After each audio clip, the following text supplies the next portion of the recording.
Greetings. Welcome to Wake the Dead. Today we are continuing with our with William Ramsey speaking about the Manchurian Candidate from fiction to fact. Today is part 6 and we are joined by our good friend Hans Utter of the Resonant State. Welcome, Hans. Hi, Sean. Great to be here, and just want to shout out if anybody wants to give me a donation. I have my chair I got for $1.50. It's extremely uncomfortable, so I could really use a new chair. Like But what? it's great to be back here, and this has just been a sort of a very fascinating deep dive into these subjects. And Ed, I won't go into all the news, but still, mass shootings are continuing. The drums of war are beating, right? And so these shootings are pretty high volume, right? I mean, we're looking at there's a 2 gunmen, 14 people shot in, I believe it was Alabama. I think it was yesterday, right? So there's lots of stuff going on with that. And as we continue, right, this is just fascinating, unfortunately fascinating topic. But and I read that book, the McGowan book, and it's just like just to see the enormity of this, and in the same process of let's the legal process, people just not being prosecuted, people being railroaded, right? And so we have the same kind of deployment, the corruption of the judicial system, and this whole operation, which and then this connection with these satanic networks, appears to be, and so it's quite a deep topic. So, but William Ramsey, one of the best in the business, and so it's just always a tremendous pleasure to be joined by Mr. William Ramsey, author of many books and one of the most prolific podcasters this side of Mars, man. The So rainbow? I don't know. this side of the rainbow. Really? Oh, smokes. Yeah, I found out I got some new stats. I'm in the top 18,000 podcasts in the world. So it's going out there. I've got a lot of audience and a lot of great responses from this series that we're doing right now. I think a lot of people may not have seen these things from the angle. And just like you said, there's so many of them going back really to the Manchurian Candidate. Like I've said before, it's almost like that is a watermark or some kind of watermark where everything happened after that. But I am now streaming to my YouTube channel, so welcome to anybody on my YouTube channel. I seem to have got it back, so we'll see how that goes. But also, like, the intros to these episodes are just as interesting before we go live as live. Like, we're talking about so many other things, but we really should just start, if I could be on time, if we should really just start at 8 and just hit the live button and go. And then figure things out, because the audience kind of misses out kind of on some of these riffs and anyway, I'm glad to be back. And yeah, it's amazing that we started this before the Charlie Kirk assassination and like all these other things that are happening. So I think this is a really timely subject, and there's a lot way to go. We're trying to get to Esther Brooks, and I think this background's really important, the Mind Control 101 Program to Kill, and also going through Condon stuff. So for people who are just coming across this one at 6, please go back and check out the earlier 5 episodes. Go to the Resonant State or Wake the Dead and have a listen there. They have other content there too, guys. So you can kind of see their take on things. Sean's done a lot of investigation into mind control and mind control victims and Eyes Wide Shut. So you can check all that stuff out. So anyway, glad to be back. And William, Thank you, William. Just to bring something up that from the McGowan book that I thought it may or may not be relevant, but the earlier Gilles de Rais, right? The French nobleman in the 1400s who kidnapped anywhere from 200 to 1,000 children, sexually abused them, tormented them, very much, Satanist, etc. And then also, of course, the Marquis de Sade, who did the same thing, right? And so the 100 Days of Sodom, that really, it's a book, but it's also a very unpleasant movie. But the director, he basically mysteriously died right after making that movie. But, the extent that this has been continuing for, potentially centuries, right? I think that's just throw that out there because Since forever, dude. Yeah, and I don't know if that's relevant, but Gilles de Rais, like, so he was, considered to be, if not the richest man in Europe, very close to it, right? He fought side by side with Joan d'Arc. And so McGowan hints that Joan d'Arc may have been a little wacky. She heard voices, and potentially the children were disappearing when they were together. So Joan of Arc may have been part of that. But anyways, Gilles de Rais, like, he literally went from being, this military hero, again, incredibly wealthy, multiple estates, to just going as far into evil as he could. Right. And so it's a really disturbing story. But and again, he was at the pinnacle of the elite society, and he just got away with this for decades until he kidnapped a priest, and finally the church, stepped in. But it just shows that, I mean, Gilles de Rais' stuff is just, you look at the serial killers, he was doing exact same things. La Bosse, yes, La Bosse. I saw that. That's a book, and La Bosse is a great book. And that talks about satanic networks at the turn of the 19th century, right? And the author was involved in those networks, and then he moved out of it. So it's, quite interesting. So, I just want to bring up that it's probably all the same thing, because we all have the same human brains throughout history, and these problems are arising because of the same mental processes. The SRA, the intergenerational abusers abuse children to rewire their heads. And you were saying in the other episode, like, what wires together, fires together, Hans. We were talking about that, and with the trauma and abuse that the sadism does to the children, changes their brains forever, and then they grow up to, I don't know if it's just that, or if it's the gradual letting go of your conscience that we talked about on my show. I talked about with John Euler, about how, like, it's a stepwise negating of your own conscience, and then eventually you get to this point where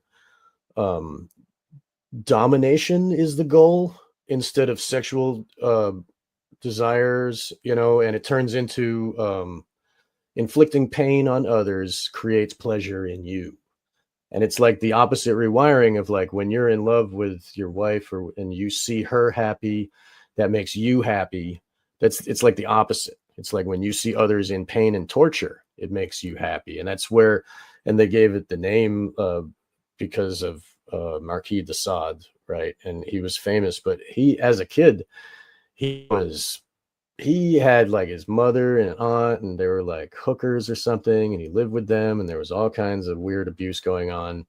And then he grew up to be different, and then they put him on the top of the pedestal, like, he's the guy, yeah, like, he's the model of the psychopathy, and so they named the whole phenomenon after him. But still, it's the same problem that of creating psychopath through abuse. Like, the SRA has the abuse, and then they give a little bit of love and bonding, and that bonding creates the Stockholm syndrome type shit, so that then they will follow orders, because, oh yeah, they really love me even though they whip me, But if they don't have the bonding, it just creates psychopathy. It breaks the brain. No one loves me. Love is not real. Like, and then this other stuff comes out. Like, it's like a monster animal, right? I believe that is just a phenomenon of the brain. Like, what this abuse does. And this is what G.H. Estabrooks was studying, what they were discovering with scientific experiment. But it is the same that's been going on since that guy and since the other people, and so that's Gilles de Rais, or Gilles de Retz, Marshal of France, massive amounts of money, like an elite, right? So he's an elite. He's like landed estate aristocrat, and it, like, ties into like the True Detective, where there's he's connected. Gilles de Rais gets like all the blame. He had all kinds of people involved. He had magicians and people from Italy who all snuck away, but he took the blame. He was literally turned into the lone nut in a lot of ways, and it's very well recorded. There's 2 different legal inquiries and systemic analysis of what he was doing. There was a judicial one from France and also an ecclesiastical one, because it was much more Christian back then. So he didn't like getting excommunicated, which is really strange considering he abducted and raped 500 kids. And if you go back, I was rewatching True Detective again, and it's the same kind of story. Like, there's this mysterious background of disappearing kids. And that's what was happening in France. All these peasants, their kids would disappear, and they would be snatched by people part of his crew. He wasn't going out and snatching them himself. So it's a far darker story. And there's all kinds of black magic and like the Finders. Well, he was summoning demons, right? So that's a lot of these rituals, and he just kept escalating the violence and the torture. You don't need to describe it, but I just want to make a distinction, Sean. You mentioned people that are abused, right? So Gilles de Rais was not abused, man. And they're also the people they get. It's like sort of chasing the dragon, right? It's like Richard Pryor or something, smoking crack and freebasing. You just need another hit. You need another hit, and people literally, I mean, they gravitate to this evil and they just can't get enough. Yeah, it keeps going. So I think that should be, I don't know what degree it's an extent, but someone to say that's abused, they can be turned into something, but that stage of where you're just, you know what I mean? Like some of those serial killers. Right. Just, maybe you just can keep get going. Maybe you can get there on your own by making these immoral decisions again and again. And then that in itself is rewiring your brain too, because you're having these experiences of like pleasure while you're abusing. And then that, like there's different ways to rewire is all I'm saying. Like it doesn't only happen one way. And I agree with you. I think that's true also. Okay. Power though too, right? He was doing rituals initially. He got into magic, got into alchemy, sorcery, and then just kept escalating. And so a lot of that, the initial murders, some of them were just based on ritual stuff, right? You need a skull bone, but then it just kept. Once that started, it just kept going. It snowballed. Right. He would incinerate the bodies and ashes and stuff like that. But he was also kind of he would have these huge kind of parties or festivals. Like, it's really weird. The backdrop of it is almost like he would prodigiously or profligately spend money on these huge things. And that's why he kind of went broke and had to sell stuff, is because the backdrop of these rituals was like ostentatious displays of wealth and power is really something else. And like for back then, the Marshal of France was the top military guy. There wasn't like, Joint Chiefs of Staff. He was the head military leader of France. Some of these depictions are something else. Like, wow, like laboratory.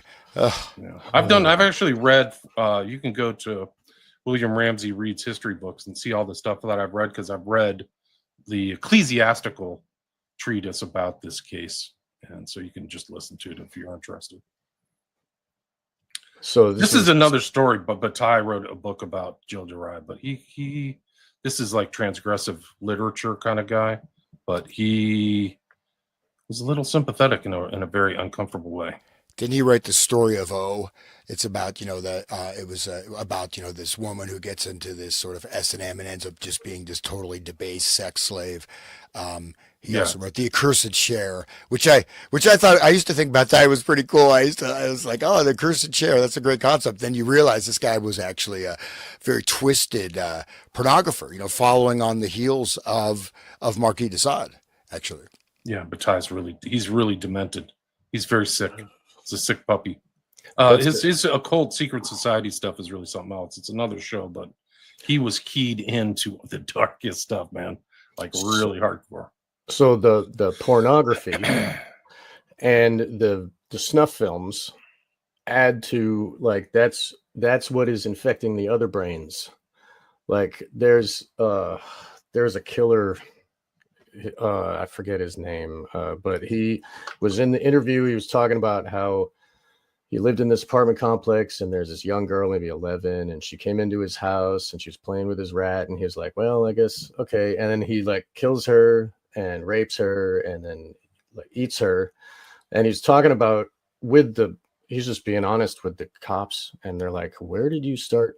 And he's like, well, I was on these internet sites, and people were sharing pictures they made of women roasting on a spit, and it got him sexually aroused. And then he gets, more into it, like, where did that start? Pornography, just normal pornography. And it's just progressed. And so like, he's a normal guy, wasn't abused, and he pushed himself into that. Like, I don't know where the desire inside maybe pushed him there. Like, he was broken soul to begin with, but the pornography that they create from these like occult groups that are like, they make money off of it, obviously they sell this porn, but that is infecting the minds. It's spreading the evil, kind of like the Order 9 Angles with their writings. It's out there on the internet, just hitting brains and changing them. So that pornography is part of the process. And if like, it's also the money that they make from it is part of it. But I mean, if they didn't make that pornography, there would not be more being infected, gravitating towards this. It's like creating a more satanic world altogether. But the pornography is important with the changing of the minds of how this starts in their heads. This is a picture of Jeanne d'Arc and Gilles de Rais at the coronation of Charles VII of France at Reims Cathedral, like the main cathedral in Reims. Excerpt from an etching by Fernand Hertenberger, published in the 1926 edition of Joris Karl Huysman's novel, Le Boss. So there you go, dystopian deep dives. You have an old fan here, Han. Somebody, Patricia says, wow, Hans Uter, my fave guest on Unspun. So that's got a history. That's going back. Check out my new podcast. Yeah. Where can people find those old Unspun? They can't. I will have to find them myself and post them. So I should call Jan. I have to reach out to him. Dystopian, yes.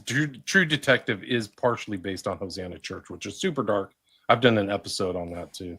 But he was the guy that wrote True Detective, had an Italian last name. He's from Louisiana, so he's familiar with that kind of area and territory.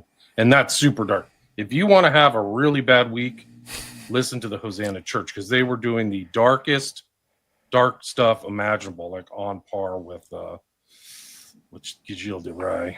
So, could you tell me about that, William? I'm not familiar with that case. Hosanna Church was a church. There was a pastor, and he was actually like supposedly a legit Christian pastor at a church. Hosanna, it was in Ponchatoula or whatever that name is in Louisiana. So it was outside of New Orleans. And then his son took over the church and just took the darkest dive imaginable. And it was involving a group of people, and they were pedophiles. They were trafficking children. They were doing black magic rituals. There's testimony that these people's faces changed. So like some of these SRA people say they turn into lizard people, or their faces morph. Like there's that kind of testimony, take it or leave it. But like, and it's all recorded. So these guys all went to jail. I'll see if I can find it. But yeah, the Hosanna Church is like, whoa, super dark, man. And they had all the evidence. Like this guy confessed. And he was with his kids too. So he was abusing his kids. Like this is the same kind of story. He had 2 boys.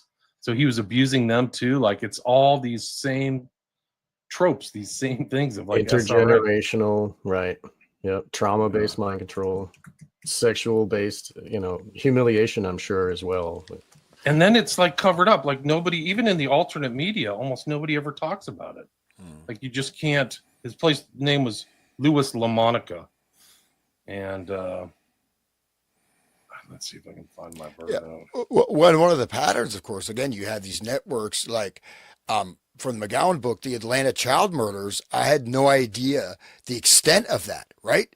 I mean, I think it was 50, 60 kids. And there was a satanic pedophile cult They found ritual sites. They had one of the a woman who was a boyfriend of one of the leaders of the cult talked about the drug smuggling ring from Florida to Atlanta, and all this stuff was there, and it just never investigated. And the people involved, right? It's always that one guy. Oh, we got the guy, right? And the guy, and with the Atlanta child murders, the guy didn't even do the murders. Now he most likely was a photographer, right? He was part of the cult, but at least according to witnesses, he didn't participate. And it doesn't matter what the facts are. We'll just make the facts up. We're just going to railroad and cover this up. And the alacrity with which the police work to hide the information is really stunning, actually, in many cases.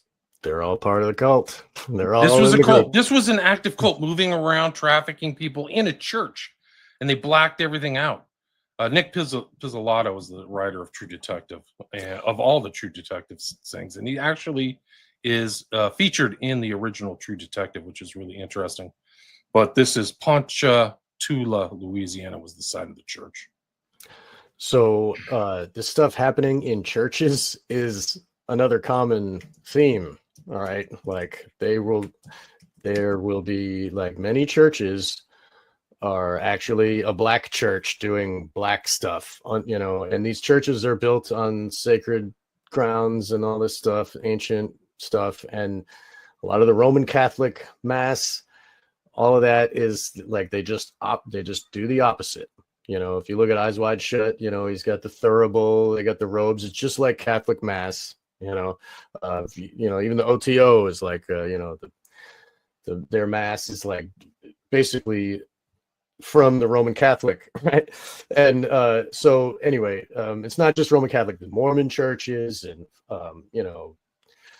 there's many all the other like Protestant and evangelical. Bro, I did a show on Huerman, Rex Huerman, the serial killer. Oh, that guy. The Lisk serial killer's uncle was involved in SRA at a Protestant church. Exactly. And they paid it out. There was a network. There were 7 pastors who were all civilly sued, and the churches, just like what they did to the Catholic Church, it just paid people off. Right. Here's the episode. It's actually timely because this bring up Hosanna Church, because I did it last year for Halloween. So if you guys want to have a Halloween experience, and I titled it Halloween Nightmare Special, the Hosanna Church Scandal, not safe for work, not safe to listen anywhere. Don't listen. Here, go ahead. Oh, that's great. I'm going to be hanging out with Erica Kirk, picking up some Hungarian sex slaves, on Halloween. I'm just kidding. There you go. But, anyway, I've been deep diving into Hungary and Austria and those bloodline families and stuff. Oh, my God. Dark. Thanks, V. I was on Tinfoil Hat talking about Manchurian Candidate, kind of a lot of this topic. So I had really good responses. So thanks for that. Zoe, yes, I'm very familiar with the Houston bios, all SFK type deaths, 22 in the recent times. So that's it. There's Hans making a comment. Hey, there he is. George Battalion, the Occult Book Rex. He wrote a lot. I forgot what his main kind of book was, but I have a couple. I don't have them at the ready, but in my library I've got Bataille books. He's on my radar. Like the Accursed Chair, that's 2 volumes, right? So that's sort of his academic stuff. Then his some of his really dark S&M pornography was written under pseudonyms, right? On pen names, and those came out later, but I believe The Story of O and a couple of those other, that was made into a movie as well. But just his basic stuff you can get is that the Accursed Chair, volume 1 and 2. In fact, I may have it like sitting here. But I just wanted to bring up also, like, people, we were kind of talking about how the cops are involved. Look at the finders and how that went away. In the 80s, they found a van full of feral children that are dirty and gross, and men in suits. They were transporting them to Mexico. And then when they looked in it was based in Washington, D.C., and they went and found like their home base, and there were all these, children's stuff in there, and there was photos of children taking apart a goat, like pulling goat guts out, and they found documents of how to steal children and sell them to China. And then all that went away under the rug. No, what? finder what? So It actually was people the should CIA came in and said this is an internal investigation matter. CIA, Yeah. right? And just a bit of not total tangent, but like say the McMartin, right? So they just released another couple films based on that. They're still pushing that, and you look at it like, oh, this looks interesting, and you read a little deeper, showing all the people that were harmed because of the false memory stuff. They're still pushing that. But Ted Gunderson, Yeah. so I got a lot of his original, documents. He had like a newsletter and all this stuff. And there's kind of a split view on him. Some people said that even though he was part of the McMartin thing, he actually worked to make sure that the prosecution didn't go through. Right. And so I don't know what you guys think about Ted Gunderson, because he was Ed Opperman is the one who said that he discovered that he talks to Michael Aquino every day on the phone, and he was talking about that on his show. I'm like, whoa! Like no, Ed had the guy on. I think his name was Steiner, who did the geological survey that found the tunnels. It tunneled into an apartment building next door, and of course, that whole McMartin place razed to the freaking ground, and now it's a dry cleaner. Like the evidence was just gone. Like they just how like, poetic! It's a dry it's just cleaner, like Charlie dude. Kirk. Yeah, exactly. Wow. It's actually perfect. Funny And thing is, also, I used to spend my Hosanna summers Church- right there. Oh, sorry. Go the ahead. Hosanna Church had 2 cops in it, so they were part of the whole network, or 2 police officers. Exactly. And if you look at the higher up orders of the Freemasonry and even regular cops, they're all widows' sons, they all go to their, the first level, the 3 levels of Freemasonry. But then the higher orders, you got the Shriners, and the Shriners do all the children's hospitals, right?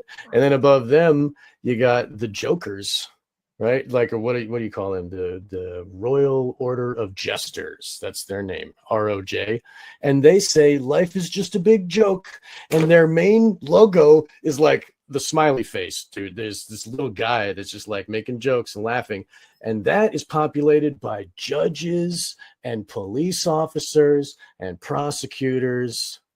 What's their job? What do they do? Oh, they have vans, and they transport vans to Mexico. Really interesting. And they got this order of Quetzalcoatl, which is this higher order when they worship the bird snake of Mexico, where they would like cut hearts out while they're still beating and shit, blood drinking and what. So people need to really like understand that the cops some cops are not your friend.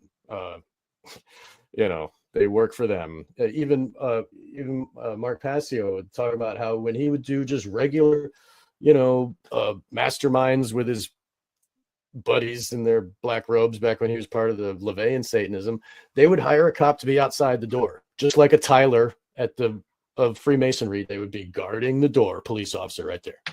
So like, it's all part of the system. And the hospitals, they collect all the body parts and the blood. Like, it's a system of control from all angles.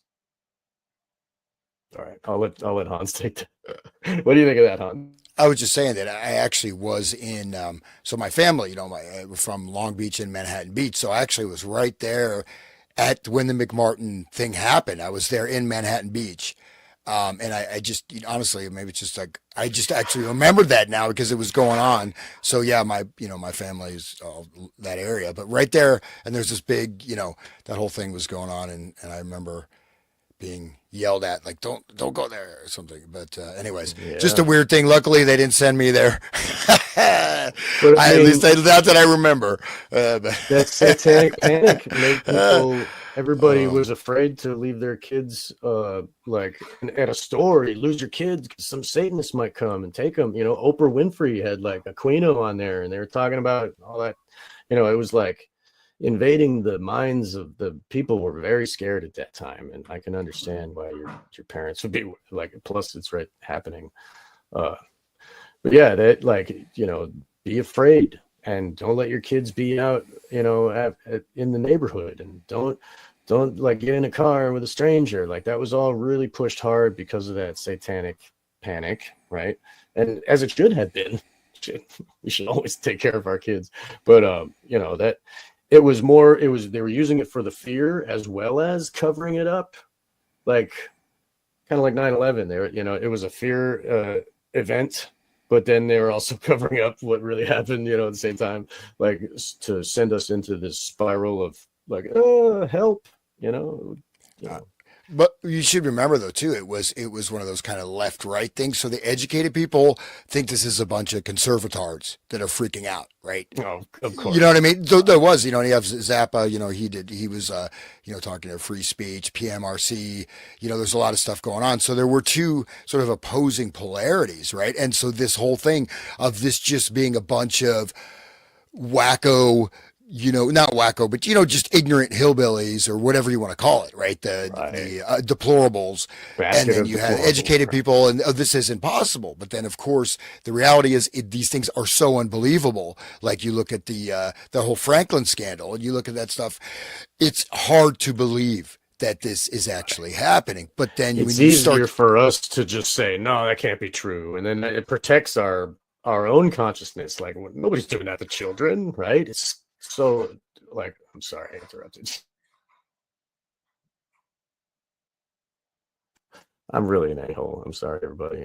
I'm sorry I interrupt so much. All right, so let me get back on track here, please, William. We're interviewing you. Sorry, we're like the worst hosts ever. I'm following up on John. I'm trying to interrupt more than John. I can't do it. I'm just kidding. Go ahead, William. Oh, it's all you. Well, I'm just trying to find this article about this guy, LaMonica. Followed by 8 members, central, all but one held without bond. Use of a church, close-knit relationship among the members, and victims unlikely to report abuse.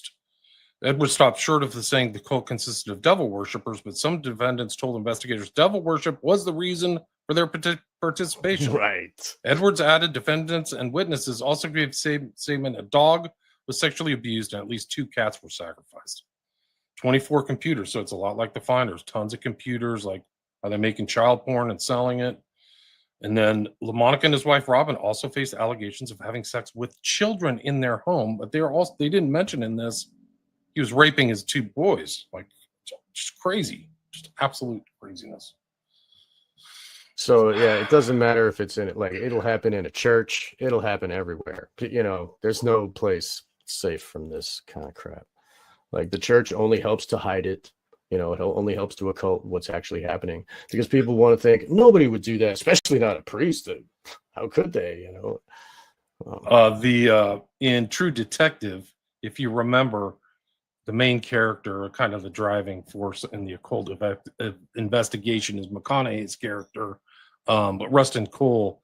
But they tried. The whole thing is they think he's the one doing the killings, right? That's the whole interrogation motif through all the things, is that they think that he's doing it, but there's a mysterious death of he meets Tuttle. He's got a neon cross, which is a perfect symbol for that kind of Christianity, but it's the kind of insinuation through the thing is that McConaughey gets pissed off and kills the priest.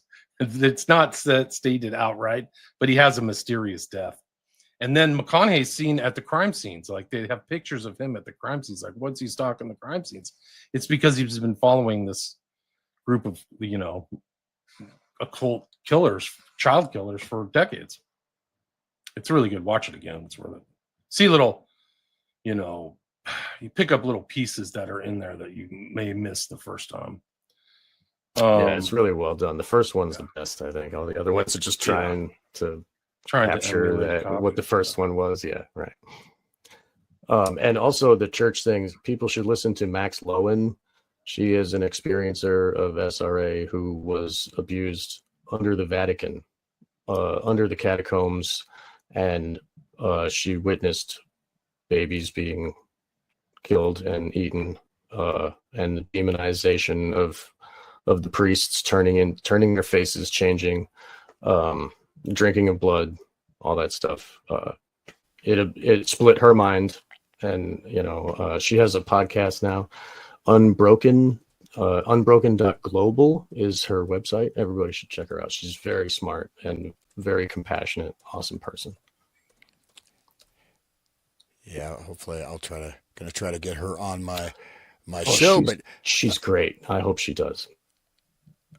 But the thing is, though, again, we have to see that there is this overarching, there's connections, whatever level, people are at. There is this movement. I've been going back into like John Robinson, from 1790s, writing about the Illuminati, and who was actually around that, that whole thing, and this idea of this global process of destabilizing the entire culture in the world, right? So there's a big goal, right, to bring about the rule of Satan on earth or whatever. There is some overarching connections of this, and then again, you're saying like the pornography, how that affects the brain, and then pushing cannibalism, even pushing serial killers. Oh, it's cool to be a serial killer. Wow, that's pretty cool. You know what I mean? And so even the way that, say, Richard Ramirez, like people,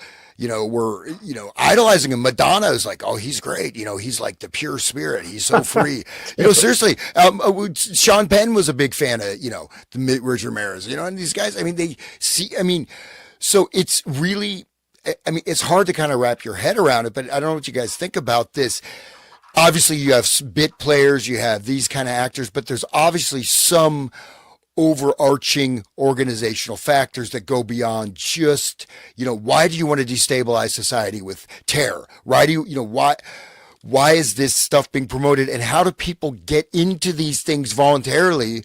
I don't know. I'm just throwing it out there. I feel like there's a bigger agenda that's whether or not, whatever the direct sort of connection, pyramidal connection. But again, like with the Illuminati, you have all these people, only a few people will know, but with the right agents of influence, you can influence literally hundreds of thousands of people.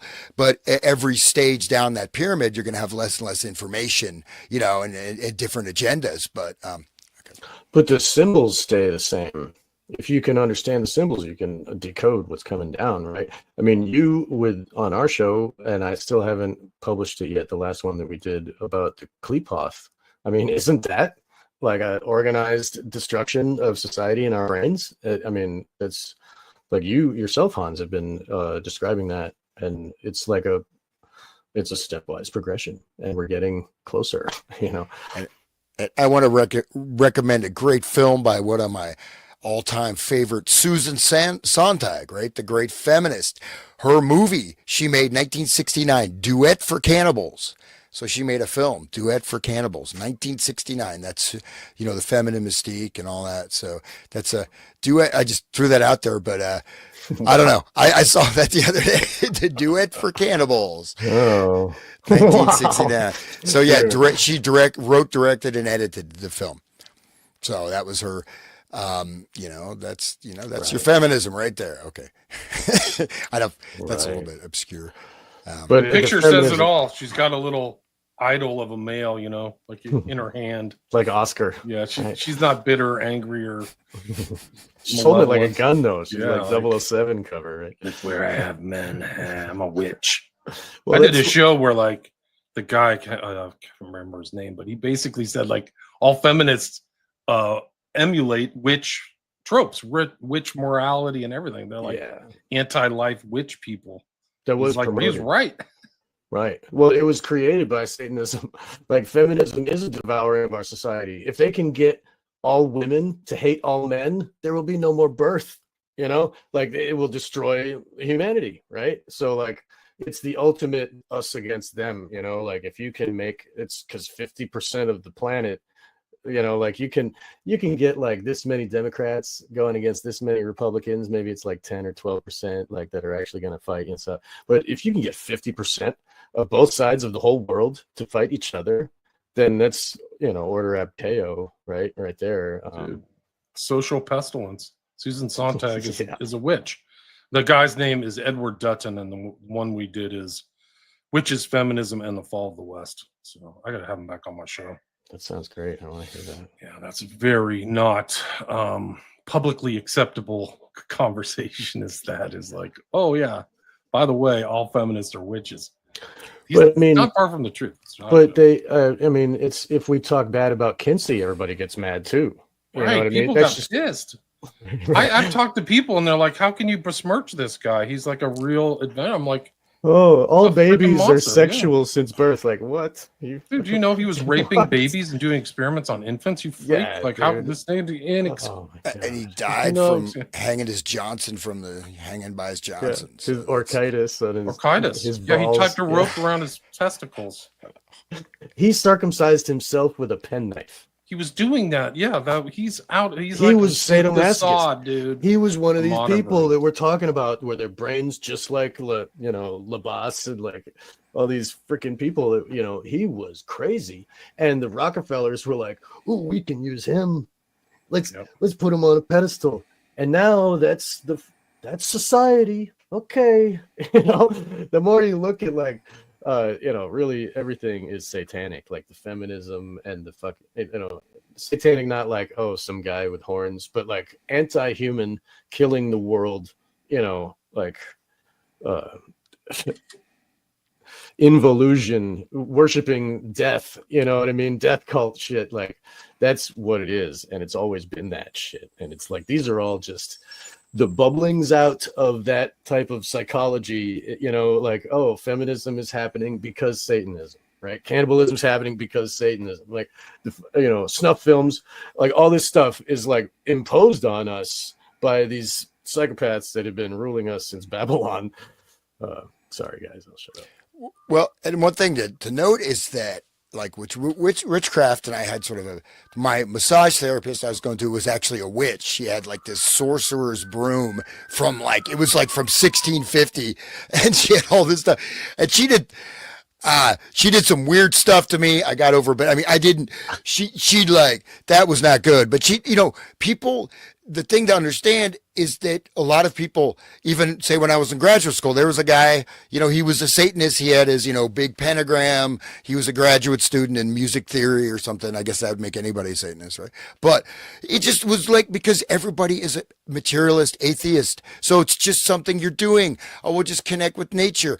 And a lot of people, I had friends, like one guy, unfortunately, he committed suicide. He said his girlfriend was a witch from a long practicing lineage, and he said she cursed him, so he went nuts. But he was he's like, oh, this is pretty cool, man, because you just do what you want. And, this is like, he was a super nice guy, right? He wasn't someone you would say this guy's a Satanist, but what is LaVey on the surface level? It's sort of Nietzschean, sort of, do what thou wilt, right. And just, whatever, egotism, right? Ayn Rand, yeah.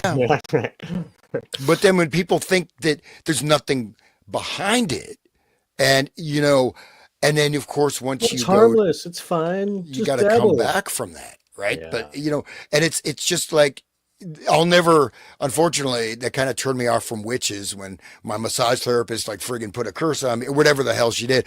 But I mean, it's weird, right? I just thought, oh, she's a witch. Okay. I just thought, but no, I mean, she was, she had her coven she was part of and had this land, and they had these rituals, a place called Hocking Hills in Ohio out in the woods. And man, it's like, wow. And, there's this stuff is there, and you do need, I'm just throwing this out there. You do need to be cognizant.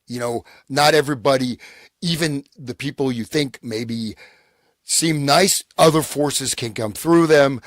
You don't need to be wacky or this or that. But the fact is that if you're not conscious of this, and you're not conscious, especially if you go to a certain level of knowledge, right? Or a certain level of public speaking, or just a certain level of however you're living your life, you can get things, that will come to you. People will leave things in your house. People give you gifts. You think this stuff doesn't have any effect. It sure as hell can. And it's not just psychological. So it just means, it's like anything else, once you understand it, then you can take care of it. But if you ignore it, which I regrettably, I did, well, okay, it's nothing. This is just, no, it's not. In a lot of, unfortunately, these women are like very frustrated, some of them, and they will take it out on the man, I mean, sorry to say. We don't want to be hating the other half of our species, though. That adds to the, I love women. divide of the feminism. I love women and whatever, worship the goddess. Just don't cast black magic spells. Yeah. Well, they're doing what they wilt, and they don't care, right? And that whole thing of like, they take the first half of Crowley's thing, do what you want, and then they leave love is the law. Like, you gotta love everything and everyone, and then love gives you your will. If you trust that, then you're a good person. But they just wanted the first half of do what we want, right? I can be God in this world of my own God, and I can create my own rules. And like, it's a selfishness, and to the point of like, what is the Marquis de Sade is being pretty selfish as he's like abusing women and killing and whatever. It's selfishness and egotism, like to the max. Like that's what LaVeyan stuff was doing. It's like worshiping ego, and like ego is the best at my individual character, And then when you look at the Qliphoth, that's the same thing. Like they go down the tree all the way to the end. It's separation from creation completely. Like it's, where they believe they can start their own world or whatever the hell, I mean, I think that's part of the psychology is they want to be separate. That's, I don't know. Anyway.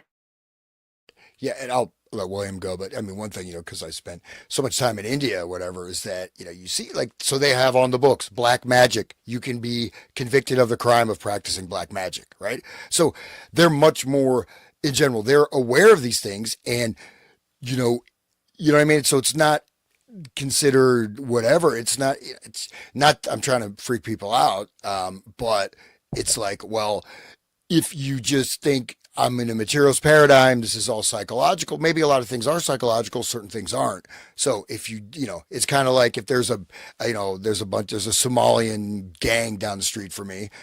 I know they're there, but I'm not going to go hang out there. Maybe I should make some new friends, right? They got to bust out their machetes. Bring some old English and say, hey, you want to have some roast white guy? That's not really funny. They did that. They came. The guy hacked up a bunch of people with a machete. But anyways, but it's the same thing. And it's these gradual progression. They say like the gateway drug, whatever. You start out, you have a beer, whether that's true or not, but it is the gateway drug of this egotism and the selfishness, and even you get into rituals, and the ritual gets deeper and deeper. So I think a lot of people are also led down this path, and then at a certain point they can't go back, and then they're enveloped. Would you agree? I agree. Yeah, it's a road. Like that's the next thing you know, you're George Bataille, some secret society, or Marquis de Sade.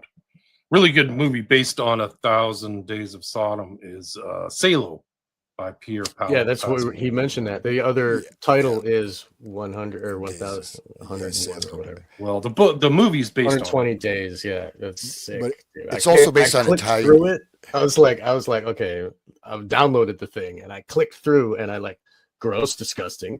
Oh my god, that's gross. Oh my god, I can't watch this. Like I can't. But it's about elite abuse and ritual murder. Really, right. It's really kind of his critique of fascism at the time. Salo was where Mussolini went, kind of the rump state that the Germans kept after they abducted him was Salo. So that was his critique. And then Pasolini kind of mysteriously dies, getting run over by a car or something like that. Right, so after he released the movie, right? Like it was just kind of like mysterious death and not unsolved. Didn't they keep the movie down? They didn't like release it or some shit too? I don't know what the whole story is, but it's really a dark ride. But I think that he was kind of telling the truth. Like people do this. Like this is the elites, right? How they blow off steam, and there's like stuff like from de Sade, like corporophilia, like this, and they're all like young children, so it's like old against the young and like pedophilia. It's really dark. They're like making the kids bend over and they're judging each one's a-hole, and they're like, oh, I like a girl's a-hole better than a boy's a-hole, or whatever. It opens Oh, with that super child dark. market, right? So they Oh, have yeah. the market for Oh. children, right? So they're buying and selling children. You go back to Joan Benet Ramsey, right? Right. That whole case, the teen, I mean the whatever the infant, I mean young girl beauty pageants, right? And these, I mean, so this does appear to be going on, and most likely going on as we speak, right? I think it's kind of inserted into the elite culture as maybe something that's completely acceptable. Just like Ewan Cameron thinks it's acceptable to torture people because he's one of the technocratic elites, and these are just whatever, right? These are just, you know, When they own people, they believe they can do that. If they believe they are the master and you are the slave, then they are, there is no remorse for what they do. Like, You don't know what was going on in those sleep rooms, too. Like, if you can subject Right. people to amnesia, Yeah. who says they're not sexually abusing them? Like so there is sexual abuse in hospitals and things like that happen. If you look at the research, like of the Satanists, the sexual abuse is part of it. It has to be sexual because it's the most humiliating, and it has to be from like your dad or your mom or some shit. That's like a person that's supposed to protect you, and then they abuse you in that specific way, is what breaks the mind.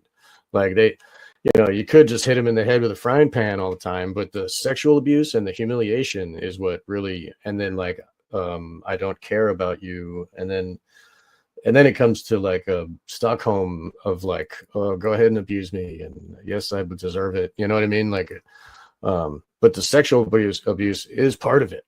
So probably Cameron was doing that because he knew. Anyway, we know that they were this G.H. Estabrooks was talking about this stuff with the FBI from, I don't know, was there sexual stuff in 35. I don't know. I don't think 35. he really got into the sexual element of it. Right. But I mean, they were talking about it. They knew about it, and the Nazis were doing it. I know all the Hitler fans out there like, no, don't besmirch my heroes, but yeah, dude, it's everybody was abusing these kids. These goddamn. Anyway, it's good it's comment by Murder by Maestro. Think about how many thousands of people went through these programs. I think it's in the tens of thousands, if not hundreds of thousands. Right. So, it's a huge number, and it's all either kept quiet. Nobody focuses on it. It's all done by intentional. It's all intentional. I mean, because the media does not ever want to address it in depth. They just don't, because it's too damning, and it also exposes their kind of current programs and things that are happening today. I think also, I mean, there's different levels, and I don't want to be too biographical. I mean, this is not, my parents used to drop me off to Lewisburg Penitentiary, that it was a big MK Ultra place, and there's the Leonard Peltier, but I don't remember anything that happened there. Hopefully nothing happened, but I mean, there's things where, that you get these inputs, right? Or even just the trauma. I mean, look what's going on in the schools now with the transgender stuff, and what they're doing with the social stuff, and the promotions. They have this Lord of the Flies, mentality. I mean, look at the books you read. Like we have to read a book called Go Ask Alice. You familiar with that? So this is a diary of a girl who just goes insane from taking a bunch of LSD and whatever. This is reading this in, middle school, and then Lord of the Flies, Catcher in the Rye. Right? These are like, and then they hung I lack on your chest with that paper plate you're talking about on my show, dude. Maybe I'm an MK Ultra victim. No, but so that was, but think about that. Catcher in the Rye is even darker. It's getting darker because I looked into, I think somebody made the comment on our last show that one of his wives in the 50s was close to Henry Murray, who is the guy who tortured Kaczynski. And that wife was like with Murray in the 30s, before Murray did The Mind of Adolf Hitler or any of that other stuff, or the Kaczynski stuff, who was 16 at the time. If you remember, they got him young, like a genius young guy tortured. But that overlapping connection between Salinger and Murray is mind blowing. It's incredible. And it brings Catcher in the Rye in a completely different light once you actually know that he's hanging out with Henry Murray's he's married Henry Murray's wife. Like, they're hanging out for years together, like decades, doing all kinds of like, experiments, psychological experiments. She's a psychologist too. And so you see that psychological depth in Catcher in the Rye, and then 65 million people read it. Crazy. That book, though, I mean, these are documents that, he was part of the OSS, right? Bateson developed a schismogenesis model using weaponized anthropology during World War II. OSS, how to create societal divisions, right? And Salinger was part of OSS also. And part of this was this type of media inputs, right? How do you there's different type of vectors. You can input, if you look at a cybernetics model, you're inputting an information stream in order to generate a type of governance, right? So you can look at that Catcher in the Rye as an inputted stream into the cultural milieu that is actually the book itself. I mean, it is, I think it's not a normally written book, right? It is written in a way, and you can find this a lot in sometimes of these books that are, deployments of studies that are put out in a popularized form. There's things that are written where you read and your mind kind of blanks out, right? Right. And this is set up there. And this is, you can find like there'll be a couple sentences or a word doesn't make sense. And you realize, I missed that paragraph. I didn't catch that. Or they're meant to be read almost on a subconscious type of programming way, right? So you know what I mean? Does that make sense? So and you find that in a lot of things, even of course, Aldous Huxley, H.G. Wells, tons of his stuff, right? The New World Order. I mean, H.G. Wells, all these books, The Time Machine, all this stuff, and his, core Fabian socialist connections. And so this is an example of literature. And then you look at, say, the pedestal, right? Catcher in the Rye is on a pedestal. It's, why do kids read this? And my son, he started wearing this Holden Caulfield hat. I said, dude, he's like, oh, it's a good book. I like him. I said, nope, that's going in the fire. So, but seriously, I mean, these become, and then especially at the age, this is the mirroring stage, right? You take these people as your heroes. So you think Holden, I feel a little bit disaffected. So I'm going to connect maybe consciously, maybe subconsciously with Holden Caulfield, right? Or any, the Clockwork Orange guys or whatever it may be, right? So I think this also is not as dramatic effect as a direct type of ritual abuse, but it is sort of, it creates a terrain, right? As Kurt Lewin says, a psychological topology, and you create different things and you can create centers you have a single point, you spread that out, you put in different informational flows from media, from education, from this, from that, and sometimes even very subtle, and then add Estabrooks and hypnotic command structures. Then you get a very interesting landscape. Right. And again, with the principle of entrainment, if you get a certain type of field structure in a group psychological dynamic, that will affect others around them, whether or not, it will affect you. To the extent it affects you depends on the degree you're conscious, depends on the degree that, you have negative emotions or not, or this or that, but right, we all have experienced this, right? I mean, it's you can go and you see different days, you see everybody's acting in a certain way. And if you're just in a bad mood and you're reactive, you have road rage or whatever, then you just got locked into that. You just got entrained into this, right? So, look at Altamont. They created this situation and they created all that, and then it ended up with the murder and all this chaos happening. Anyway, that goes with the Kleepath that you're talking about also, Hans. That is like controlling the mass psychology through this entrainment and creating this, like, basically satanifying the world, yeah. So William, we wanted to talk about this document here, that I posted it on my Odyssey. I think we should finish Program to Kill. We haven't finished that yet. Oh, right. Okay. All right then. Don't you think? Let's do that. Yeah, please. I'd be happy to read if you want to bring it up on the screen here.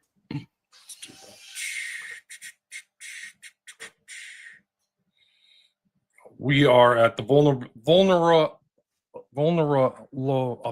God, why can't I say that? Of children to dissociative states. That's where we're at. Okay. All right, here we go. Page, well, whatever. This is the intro. Okay. XVIII. Right. The vulnerability of children. Page 18. Okay, thank you.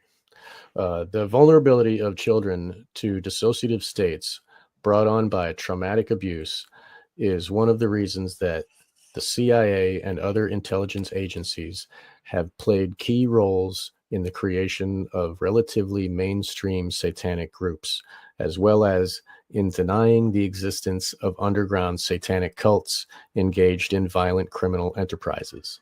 Now, we talk about how that whole satanic panic is one of those cover-ups. We just talked about that earlier today. Some of the available evidence suggests that an array of satanic groups have served as intelligence agency fronts for many control operations, which actually makes perfect sense, considering that if the goal is to severely traumatize children, then surely nothing compares to the seemingly outlandish stories told by those who have survived what has been dubbed satanic ritual abuse, SRA. So, like, it's so horrific that couldn't be true. It helps with the occultation. And people can look, I think it's Indiana, maybe, or Illinois, has the court has defined what satanic ritual abuse is. And it's a list of actions, including like putting children in coffins and burying them alive with snakes and spiders and stuff, and like just this list. And they don't have to, this way the court doesn't have to prove you believe in Satan, because it's like, how do you prove that? What it does is it says you did these acts, this is considered this, you know. And we can see it's so common and it happens so everywhere. It's not just, you know, all the victims can't be having the same experience and it all be from their imagination, because everybody has such an individual imagination. Everything would be different. Why is it that all the stories are the same? Why is it that it's these, you know, 12 or 15 acts that always happen to the poor children? Why do they have to eat feces? Why do they have to be raped by their parents? You know, like, anyway, so like it is definable, and it's not such a like a obscure weird topic. You know, it's like even the courts have defined it and give it handles to really get a hold of this. So all right, here we go. I'll keep going, unless anybody wants to say anything. Do you have any comments on that? No? Okay. Moving on. Verdier took note in his book of the fact that one of the most pronounced emotional experiences that a human being can undergo is having his or her life threatened. Threats of death are used as a basic tool by brainwashing communists. Even among them, however, this threat is used sparingly, for they know that humans quickly adapt to this type of threat, especially if it is repeatedly given, but never carried out.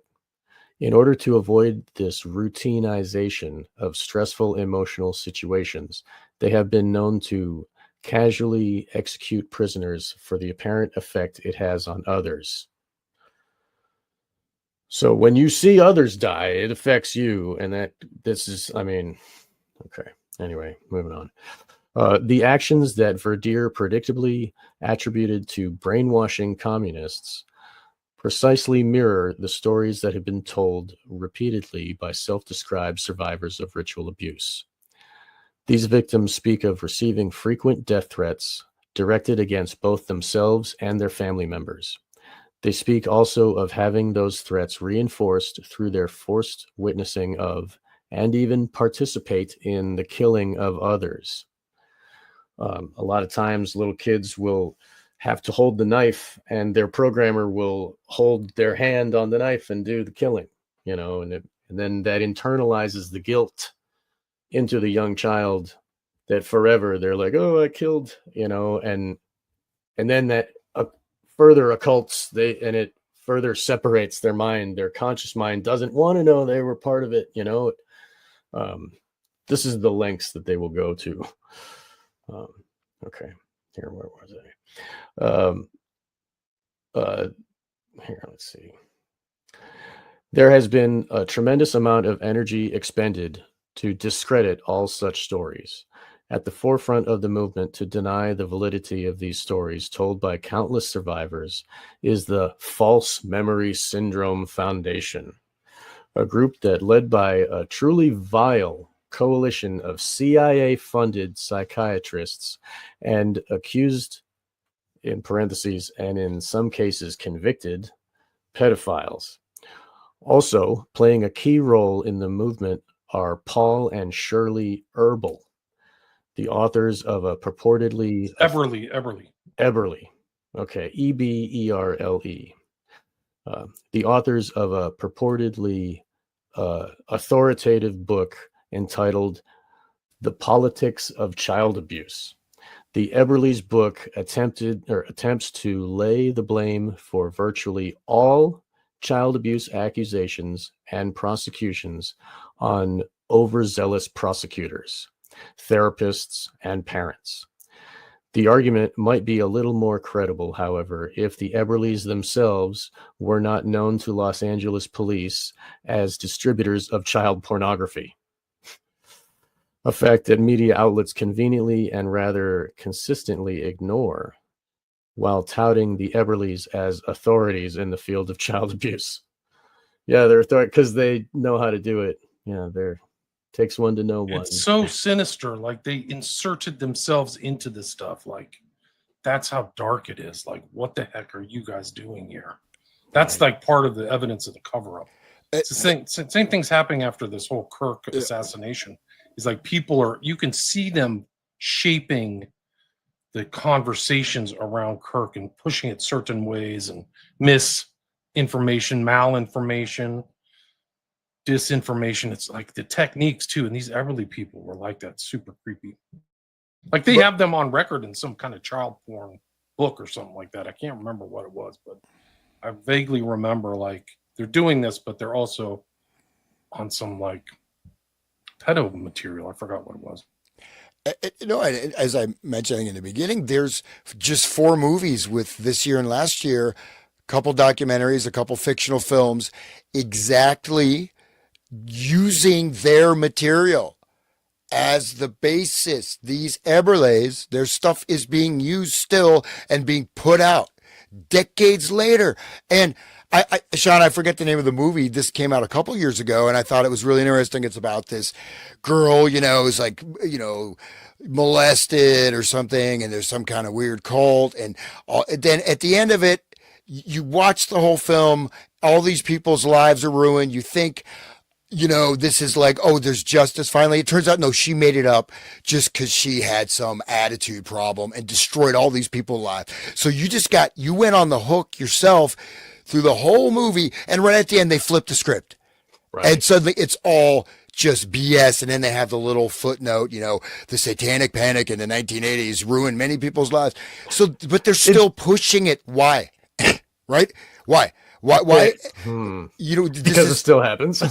No, but I mean, why are they still pushing this false memory syndrome? Because that's the only thing they got. They got nothing else, and they created it. They might as well put more money into it. I mean, they also had that thing debunking the Michelle Remembers just recently on Netflix, and the movie you're talking about is probably on Netflix too. We talked about how Netflix is so evil, but they just had like a transgender thing come out. Probably. I think I'm a woman. Like they're promoting. So total crazy. Evil. These people are of the devil. They're total demon. The whole country is demon possessed, man. It's full of evil people. Oh, the way to look at it. I mean, I've seen the change in one generation. Like the culture. I used to remember growing up watching Mutual of Omaha, Wild Kingdom, like super, normal stuff on the shows, on evening shows. And now it's just like they're pushing just the darkest pitch black evil stuff, mind control, the whole bit.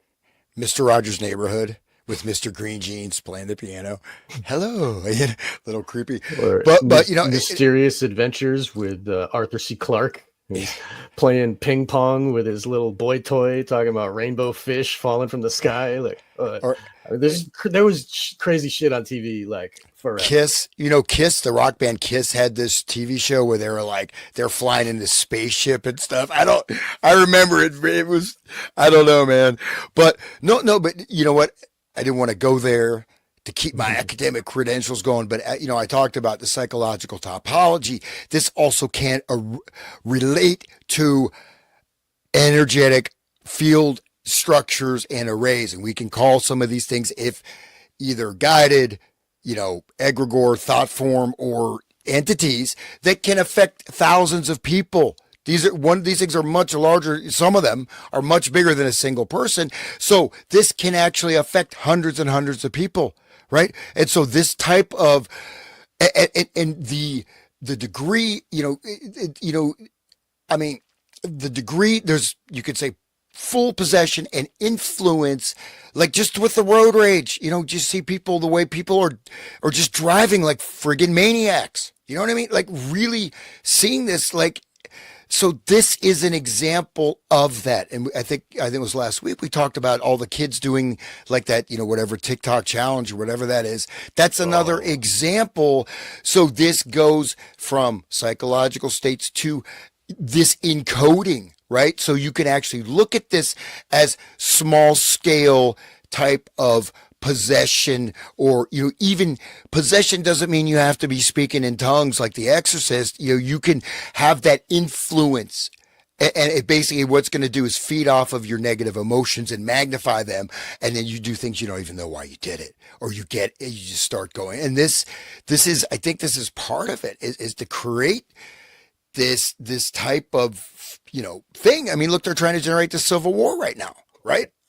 And so this, it's and then you wonder, like, who's behind this? I mean, you already have all the wealth in the world. What do you need? You have to make sure everyone else is miserable. Then we have to live in these little boxes, hooked up to the AI virtual reality, and just with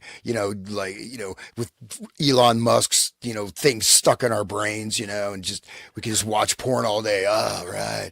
I mean, seriously, it's really not, it's pretty messed up, man. And pornography, you guys have probably looked into this, there's many cases of people who have come out of the porn industry or talked about how they would do rituals. So the pornography, and if what's something that's used, say chaos magic, it's whacking off, right? You release the seed when you're looking at the image, and something will come through that. They use this pornography, can be used as a, like kind of videodrome type of energetic portal. So it's all over the place. There was that director from the 80s that got Tracy Lords. He was a Satanist, and he was doing that shit. You should look into that. I forget his goddamn name, but yeah, that dude. He had like an Italian last name. I remember that guy, and there was a couple others who were into the occult. Right. And some of that stuff's like, it's Salo level, like it's super.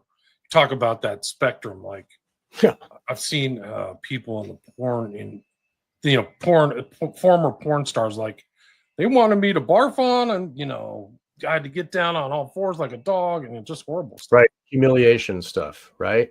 Why would that be part of it? Why would they do that? And why? And then it's going into the viewers while they are feeling pleasure, dopamine. Because and then there's like kids exposed to that, and they're like, that's normal to them now. Yeah. There's, some of the stuff that the kids talk about, you're like, wow, that's super. There's testimony. Like, how do you know all this? Wow, crazy. That there's a documentary called Childhood 2.0. I talk about it all the time. And there's kids talking about, like middle schoolers, talking about what it is to have porn in their pocket all the time with the phone. And the little girls are like talking about how the boys want them to act like the girls in the movie. Come on, dude. They're changing a whole society. New subculture. It's called gooning, Goon, and it's just like that's what they grew up with. That's what they know is gooning. And so they know the porn stars. There's like videos I've seen on social media where like teen kids, hey, I know you. They know these like porn stars, like the celebrities. It's crazy. But what a disgusting and humiliating profession. Right. And also, I mean, what a debased, I mean, okay, for the men is one thing, right? But for the women, it really is a destruction of the feminine, right? And it's a destruction of actual love. How can you, yeah, when you're young, and, whatever, you fall in love. Okay, you don't know, it's not like, oh, I want to, whatever, do some, super porn sex with you. It's like, no, you have these feelings and emotions. This is how family structures work. But look at, the Playboy Mansion, right? And there's a documentary like one of these ladies, you feel bad for her, but yet she got into the inner circle and she would recruit other girls.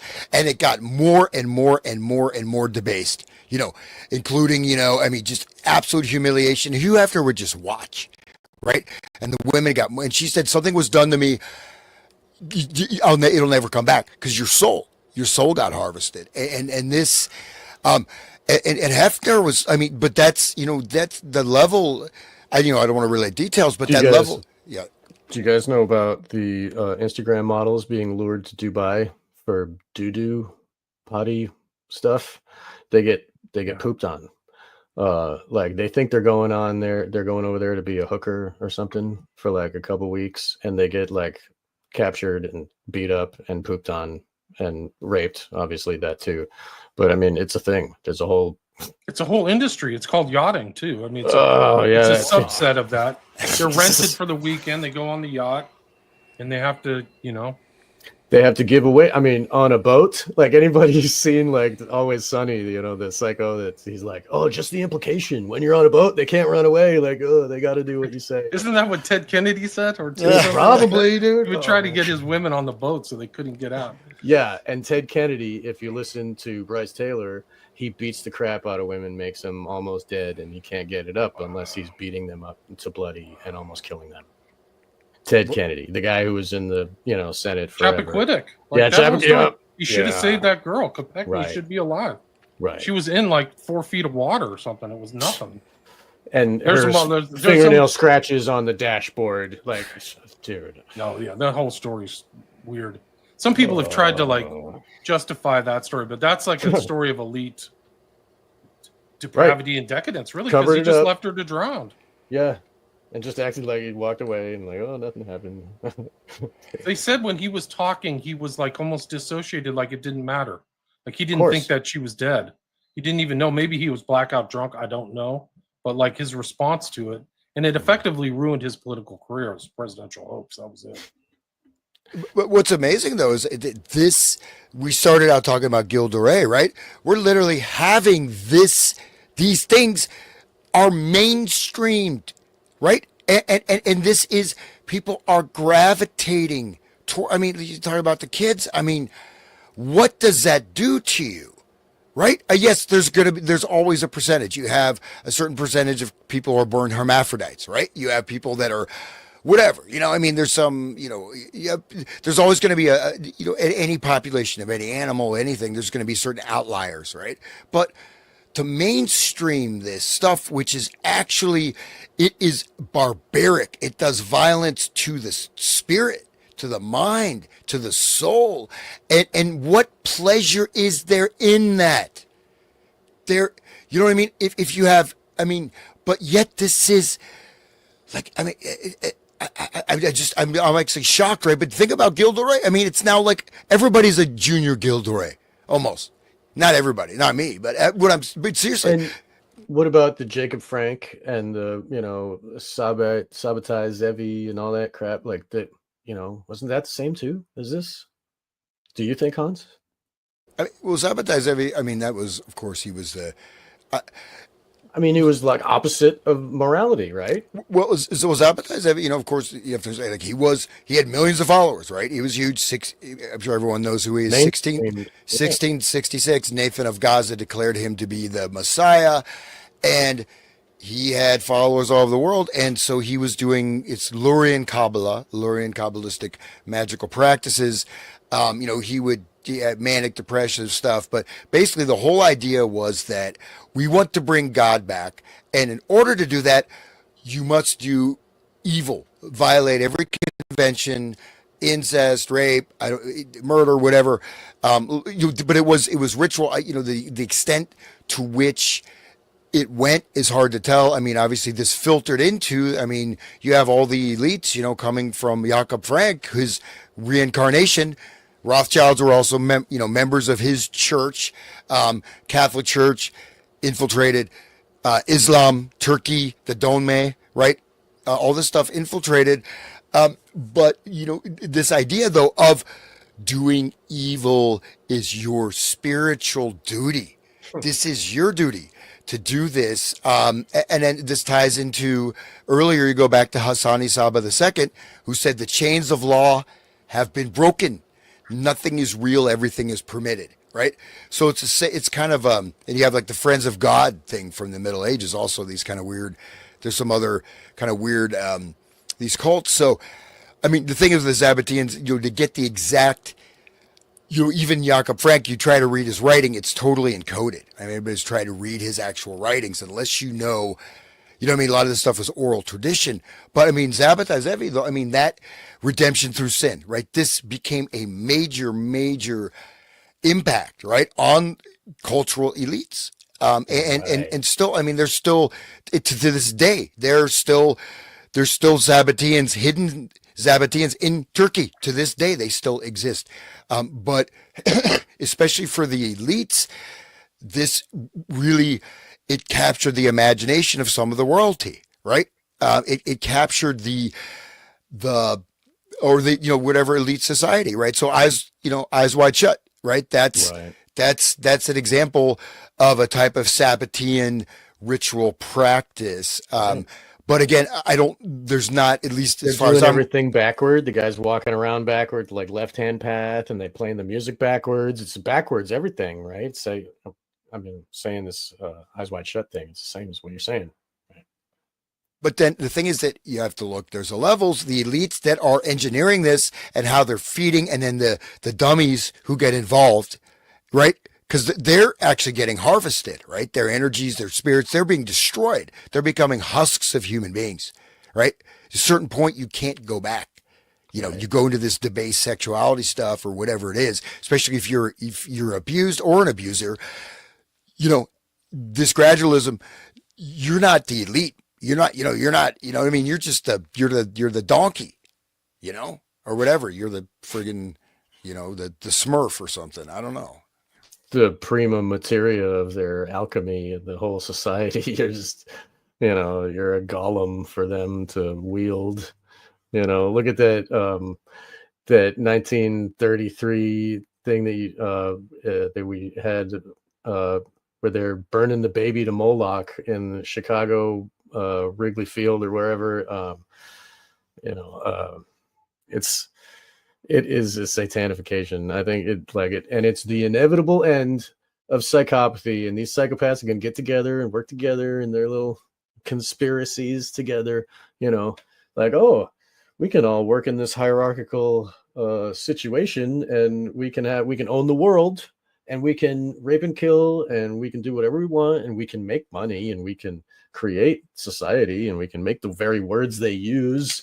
They are our slaves. We can harvest them as we wish. That obviously. And then once you're part of that system, okay, then you're following orders, okay, and then eventually, when it gets up to the highest level, who are they talking to? Non-corporeals, right? That are also, they want to feed on the pain and anguish of the regular humans. So it's like a kind of a symbiotic relationship between the humans and the demons, and they have specific information that we can learn from them, and they can teach us about like timeless events, and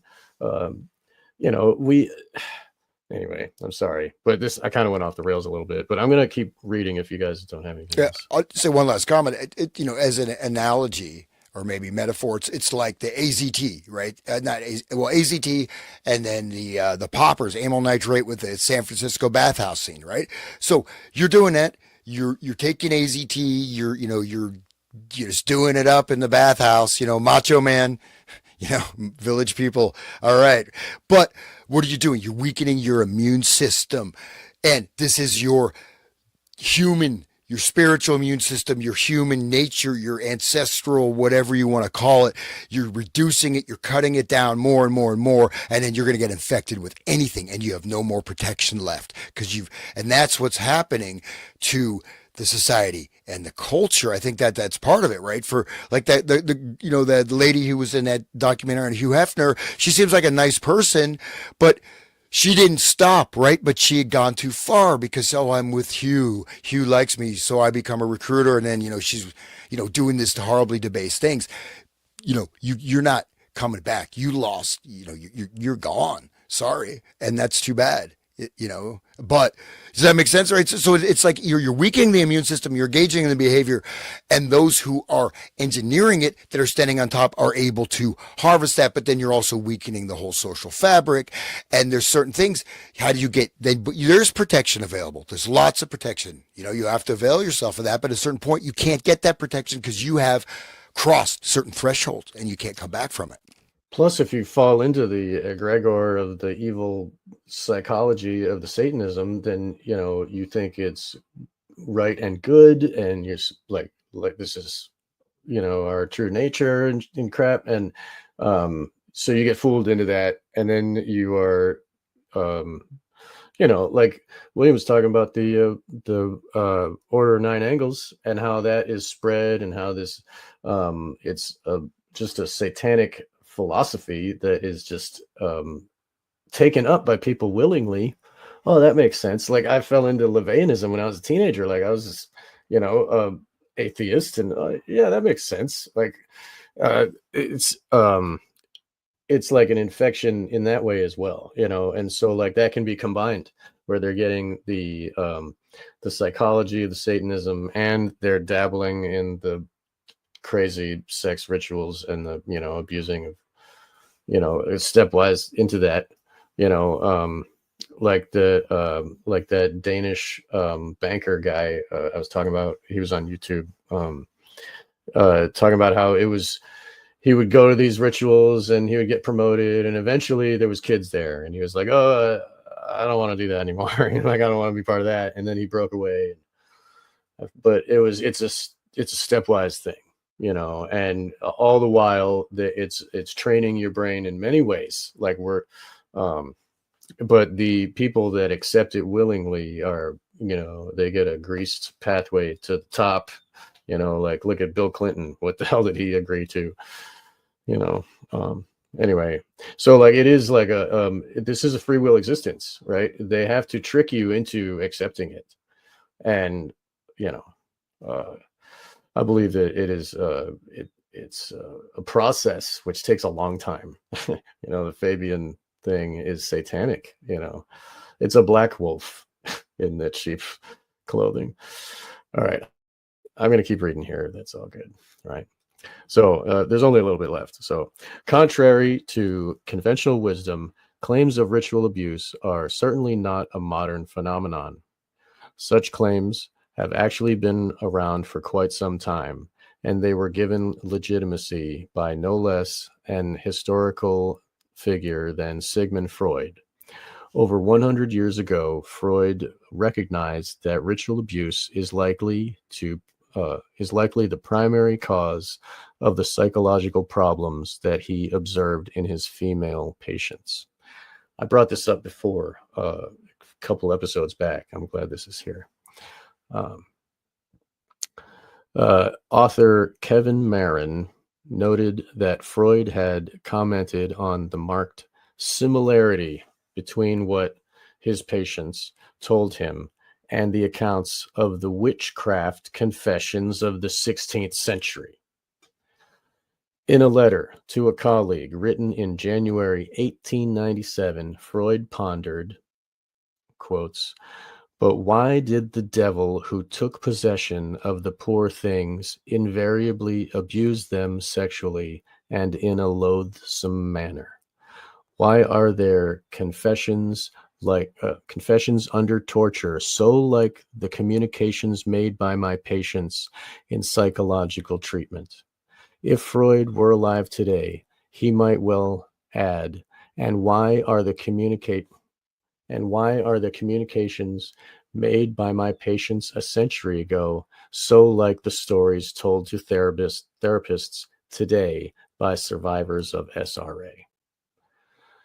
Should this remarkable consistency spanning several centuries have attributed to some kind of recurring mass hysteria, or can it best be explained by the fact that, as historians and the Chicago Tribune have noted, satanic cults have been documented in Europe and America as far back as the 1600s? Has there always been something dark and evil lurking in the shadows, only occasionally raising its head, and at which times its existence is denied, its perpetrators cast as victims, and its real victims mocked and ridiculed? To ponder such a question, alas, requires calling into question some of our most fundamental beliefs about the nature of the world we live in. And that is decidedly unsettling venture. Perhaps when viewed in the context of a covert, state-sponsored mind control program, Perhaps when viewed in the context of a covert state-sponsored mind control program, some readers can begin to understand not only why there might be those who are motivated to inflict appalling levels of abuse on some of America's children, but also why so much effort would be expended attempting to discredit claims of horrific abuse if the victims are in fact valid. Truth be told, the stories told by survivors of ritual abuse tend to be self-discrediting. One of the potential benefits, therefore, of cloaking mind control activity in satanic rituals is that the operations are largely immune to disclosure. Even if an operation is uncovered, the stories told by the children tend to be so outlandish, so far removed from the world that we know, that the claims are easily cast aside as the product of a child's fertile imagination. Now, I just want to note that it takes an intelligent, imaginative child to split into, they have to choose imaginative children who are creative and intelligent in order to make the internal worlds. Because anyway, so that is true. These children do have fertile imaginations, but they are constructed by the programmer to be a certain way. So, just like in the movie and the book Manchurian Candidate. So in May 2000, however, a report commissioned by the United Kingdom's Department of Health concluded that satanic ritual abuse was not, in parentheses, as an earlier report ordered by the conservative government found in 1994, end quote. It was not a myth. The Independent noted in anticipation of the report's release that a specially commissioned government report will this week conclude that satanic abuse does take place in Britain. It will say that its victims have suffered actual abuse and are not suffering from false memory syndrome, end quotes. And that's, we got a footnote. The timing of the report on this landmark study was rather curious. The Independent published the story on April 30th. So that's Walpurgis Nacht. He goes on to say, otherwise known as Night of the Witches, Walpurgis Nacht. So that's the night before Beltane. So Beltane is May 1st, along with the summer and winter solstices. Walpurgis Nacht is among the most significant of the occult holidays. That's true. Okay. So one of the primary authors of this controversial report was therapist Valerie Sinason, Sinason, who reportedly had personally treated 126 survivors of ritualized abuse. According to the report in The Guardian, Sinason said 46 of her patients claimed to have witnessed murder of children or adults during ritual abuse ceremonies, that had involved up to 300 people at a time. Some 70% of the reported, if you could scroll, please. 70% of the reported abuse was carried out by pedophiles and the rest by Satanists, end quote.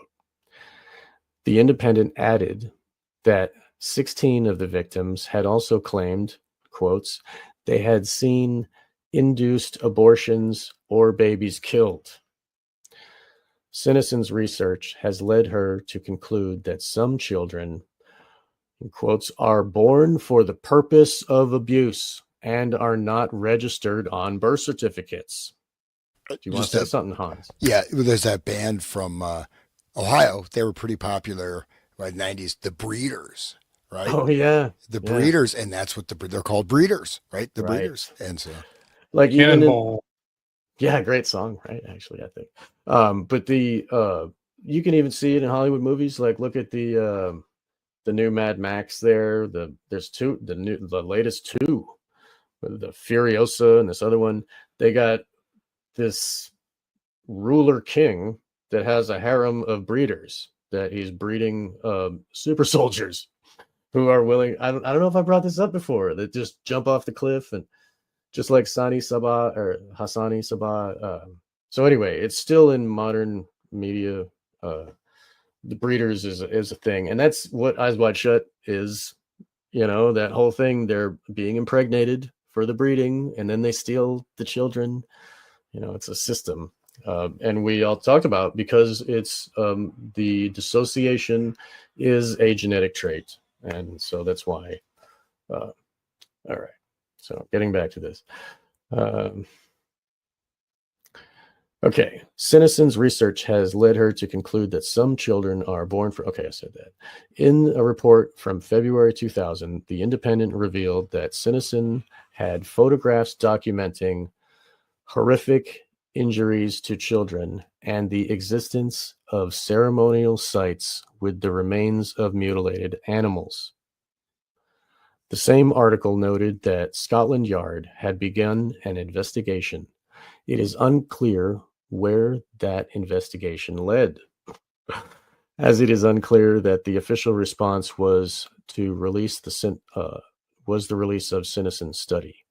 Media outlets appear to have dropped the story just before the report was issued.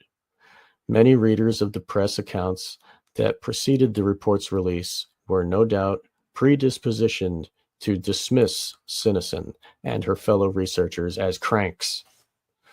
Where exactly readers were left to ponder was this alleged photographic evidence showing children and horrific injuries. And where is this evidence of ritual murders being performed? As it turns out, shockingly enough, such evidence is not that difficult to find. As hard as it may be to believe, especially for readers conditioned to think that all such stories are nothing but urban myths, photographic evidence of exactly the sort described by Sinison is being peddled all over the internet. And that's what the snuff porn is, guys. Like, that's what a lot of the child abuse porn, the CSAM, it's like it's a organized crime. Okay. But even with such, go ahead. How long snuff films? Oh, these are urban legend. Urban legend. Right. Doesn't happen. Right. Totally think there's already documented things. I mean, it was Leonard Lake snuff films, the guy from Canada, Mignotti or whatever. Shelter, Rolling Stones movie. They show the guy being killed, right? They're watching the video editing. Right. The beginning of that, he's going through the, postmodern going, Mick Jagger's in the cutting room going through and watching the killing. That's a snuff film. Right. And then this latest Charlie Kirk, we all had to watch that. Like, that's a snuff film. That's intentional. They could have killed him somewhere else. Right. They could have got him in Arizona or something. They just knew he was going to be there on the 20th. So it was meant to happen in public so that people will watch that over and over. like all the researchers are watching it over and over. Like it's all Yeah, they're all studying. Oh, is this the bullet? Is that? Did it go in the front? Did it back? Is this the entry man. wound? Is this the exit wound? How much blood is there? There's no blood. God, they're already doing it. Yeah, they're already like over and over again. Yeah, you're programming yourself. That's what Michael Hoffman talks about that a while ago. Is that some of this stuff, the research actually becomes the induction, right? The information that's released, you're inducting yourself, and you're watching this. And one level, you're also identifying you're being shot in the head, right? You're being shot in the head, or else you're normalizing that, or you get, you know what I mean? Kind of like the Pizzagate stuff. The people got really into that. Like, you don't need to see these images. You know what's going on. Just, you know what I mean? Just, because you can get too much into certain things, right? Yeah, don't watch Wake the Dead. I'm just kidding. All right. Just do some liquid coke. See, Freud did liquid coke, and that was one of his best treatments. Why not? Treatments. Anyway, let's solve everything. Have some coke. Right. No, it's a he called it the miracle cure. Some of his books he wrote, he was completely, and he got this Miles Davis recorded, I forget the name of the album, but he got this liquid coke. He's like, it's the best coke I ever did, man. But from the medical establishment prescribes that stuff. It's still you get it. Adderall's like one tattoo, link away from just straight up methamphetamine. I was into that as a kid. Anyway, so moving on. It's around. It all tastes over like LA. sugar because it's like you crush it and sniff it, and the drip tastes like candy of Adderall on purpose. Wow! So that kids do it, and if you look, the new ones are an octagon. They're shaped like an octagon, dude. It's like Anyway, all right. We know about the octagon and the black cube and all that crap. Okay, so moving on here. All right. Citizens fellow research as cranks, as it turns out. Okay. But even with such compelling evidence being widely circulated, many will still be tempered to discount the stories told by the survivors of such abuse. Skeptics are advised to keep in mind the words of Detective Robert Simandl of the Chicago Police Department, in quotes here. It's difficult for us to believe such crimes are occurring, but they are all over the United States, end quote. Indeed, all over the world, as we shall see in the next chapter. And people should know about the Butcher of Belgium, and that whole thing is described in this book too. What was his name? Dutroux. That's not just in America, it's around the world. And the pink ballets and stuff. I posted that on my X yesterday. Okay. So this is Arlene Tyner writing in Probe magazine, August 2000. In the early 1950s, the CIA was looking for specially gifted subjects to study dissociative states, which could be induced and controlled to some extent with hypnosis and drugs. It's all in that sentence right there. Boom, it's all there. Yeah. You read this book, Hans. You know that Gilles de Rais is in there, right? Like he mentions Gilles de Rais. No, you're new. Oh, he's muted. You're muted. Yeah. There's a whole section. That's what inspired me to bring that up, actually, just because he mentions that towards the end of the book. Yeah, man, I read that. That was wow, because it just, I guess I read it relatively quickly, but when you put all this stuff together in one package, right? And like I said, some of the stuff, the Atlanta child murders, I didn't know about, but he gets into this details of it. It's like, whoa. And there's a lot of cases he doesn't even mention, right? So it's just like, wow, this is really over the top. But he makes that case of all the trials, the patsies, you have people with military connections sometimes, or being hospitalized, going to mental hospitals, et cetera, or abused by the parents and this and that. So there's so much. I think he doesn't necessarily go as deep as he could with the analysis, but maybe that wasn't the positioning of the book per se to do that. I mean, what I mean is just tying it all together is this whole, I mean, he said one thing is to create a state of fear, bring about a police state in the society. That's part of it, right? But there's other elements, right? And so I've talked about this for a long time, but it's that, the 1960s, that whole peace and love generation, these various shocks. You have the induction that's using the ritual process of, you talk about the liminal phase. You have the initiation, separation, initiation, and return, right? The basic ritual processing, going from one stage to another. And so in terms of these, it's just like chaining these rituals, right? So you have 1960s, you have suddenly this out of nowhere, everyone is wearing these goofy ass clothing and, let's dance like that, Okay, I'm sorry. But the freaks. The freaks, of course, and then LSD, and then you have, we're going to change the world, peace and love, boom, over, right? Hard drugs, boom, serial killers really start, they just dial in right there at the tail end of that, right? Right in the Bay Area. Right. And this continues all the way up till the 90s, right? So that's your separation. You went through this initiation, and instead of returning to this world of peace and love, you return to this 1970s, crappy, 70s were really bad, actually. You think if you look at the 70s, they were a very dark decade, actually,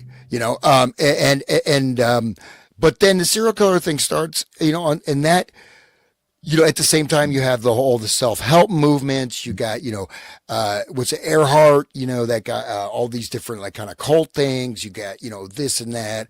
And all those serial killers, they always ask, oh, who else did you get? And they're, oh, you're the lone nut. What are you talking about? Who else? Like, the guy who talked to the dog or whatever. And the other one, the clown, like, they all. Herkowitz. Right. And the other guy that Casey's networked. Casey's totally networked. Right. And the Ramirez, the guy with the star on his hand or whatever, like, he thought he was part of a cult network too. Like, according to Corso, a biography, he would go meet with LaVey. That's what he was doing in San Francisco. Yeah. And some of his crimes. They cover that up, of course, but there's all that other stuff. It's really crazy. So, somebody asked if I interview Radix Verum. I already did. You can check that out on my catalog. We talked about the whole FBI stuff. So I think last year I did it.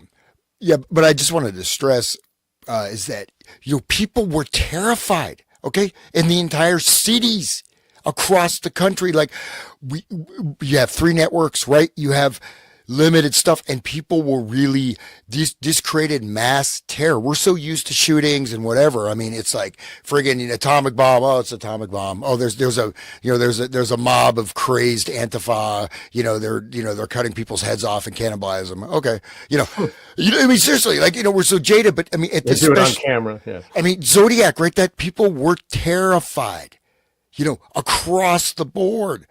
With the Son of Sam, right? And all the weird, both Son of Sam, Zodiac, you have these weird media missives, right? So this is also feeding into the collective psyche with these different, I talked about different inputs, right? You're putting in these occulted messages that are going in, right? So there's quite a profound, operation, right? And so and then you have AIDS. Oh, where serial killers are winding down. Oh no, I'm gonna die of AIDS. The cool shooting is 99. The old Columbine thing started. Columbine, that was a shifting to the next phase that we're in right now. Exactly. Still. Yes. The Roman Emperor Tiberius is infamous for cruelty. According to ancient historian Suetonius in his Life of Tiberius, during his self-imposed exile, this is around the time of Christ, this is like 30 AD, self-imposed exile on the island of Capri, Tiberius would order victims, often including slaves, condemned prisoners, and others who displeased him, to be thrown off high cliffs into the sea below after subjecting them to prolonged torture. These executions reportedly took place at a site now known as the Salto di Tiberio, Tiberius's Leap, where he could watch from his villa. So, historical fact. Yeah, they are Crazy. not like us. You know, their brain. I don't believe they are human. These psychopaths, dude. That's who. That's who. Oh Like man, Pontius Pilate worked under. That's the right? Roman rule, man. It's Yeah. like not the And human everybody's life is like, cheap. ooh. Everybody's like, the Jews killed our Lord. No, it was Romans who nailed the freaking nails. You know. They did the job. They were the ones who did the Right. job. I mean, Yeah, and it's the same Pontius thing. Pilate gets a bad rap as he's seen as kind of like this malevolent guy. He seems to have respected Christ and Right. tried to save him, saying by going to Jewish law and saying, "Don't you have a thing where you can choose who survives?" And Yeah, then they let let someone free. Barabbas off. Yeah.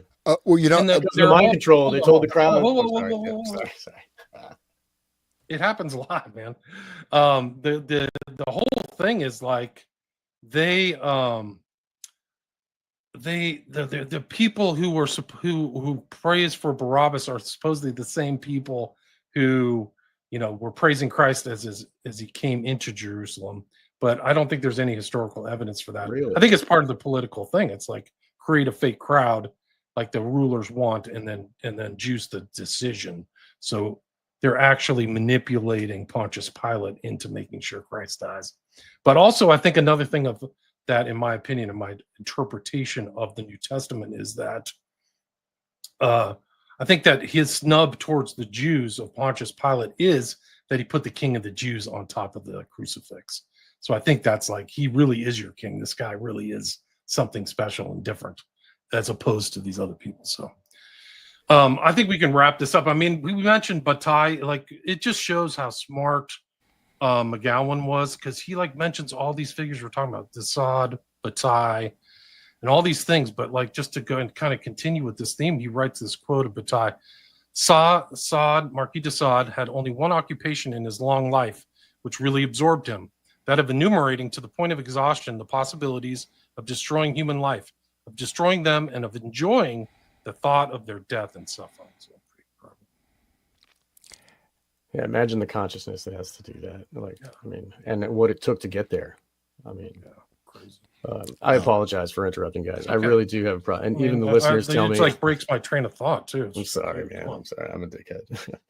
I do apologize. And, I do respect both of you and care for both of you. And I don't mean to do such things. So please. This is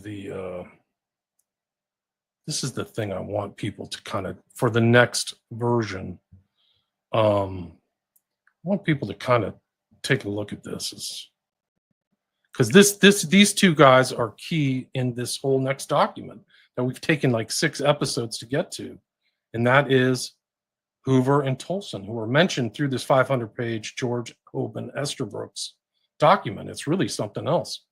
But what do you guys think? I'll ask you like a mind experiment or a thought experiment. When you see these pictures of these two, what comes to mind? Mafia. I don't know. Yeah. The man about town. These guys are respectable individuals. Look at their shoes. They got saddle shoes. I mean, God, they can't be bad guys. Yeah. Look at their haircuts. I mean, Hoover kind of looks like Hoffa for some reason. His face is like, I don't know. It's just, but yeah, these are the gentlemen. These are real. Like I've learned that Satanists look like this. People always think it's like some teenagers wearing black, but really it's. When I see these guys, I think they're evil. But what do you think, Hans? Yeah, I mean they just look. They look like arrogant. I know they definitely look sketchy. I mean, you can see that they have power and they know it, and they have Hey, would you guys mind if I just read one page from the Estabrooks document drop? Yes. Yeah. Okay. We'll set it up for next time. I mean, we're almost at the 2-hour mark. Oh, okay. Cool. Okay. Yeah, I just thought this practical. It's the first. Okay. But anyways, yeah, this interest shown back in the 30s in this.